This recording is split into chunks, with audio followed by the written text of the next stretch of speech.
c'est encore avec un énorme plaisir que nous accueillons deux représentants du peuple à l'hémicycle. Il s'agit tout d'abord de l'honorable député Thierno Bokoum et honorable Barthélémy Diaz.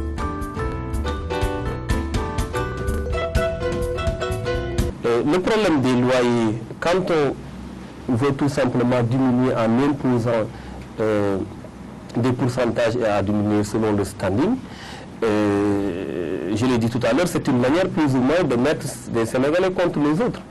Parce que nous sommes dans un marché de l'offre et de la demande. Ce qu'il y a aujourd'hui, c'est que Dakar est saturé.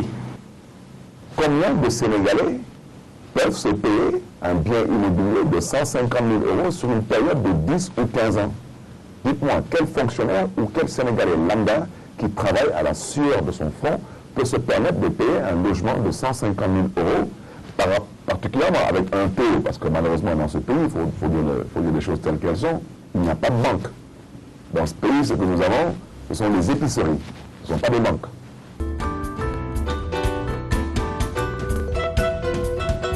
Il faut qu'il y ait des discussions. Moi, je pense fondamentalement que c'est toujours une bonne chose d'aller vers des réformes, mais il faut discuter avec les acteurs. L'État ne doit pas imposer quoi que ce soit. Je pense qu'on peut valablement penser qu'on doit aller vers des réformes pour justement avoir des résultats, mais pour véritablement que ces réformes prennent en compte plusieurs aspects, il faut que tous les acteurs soient associés. Sur WAD, on avait même des cadeaux bleus commissaires de police, des cadeaux bleus, je sais pas, c'était du n'importe quoi. Et je pense qu'aujourd'hui, tout de même, il faut que le régime du président Macky Sall s'efforce à travailler pour mettre une fois de plus à l'endroit ce qu'il a trouvé à l'envers.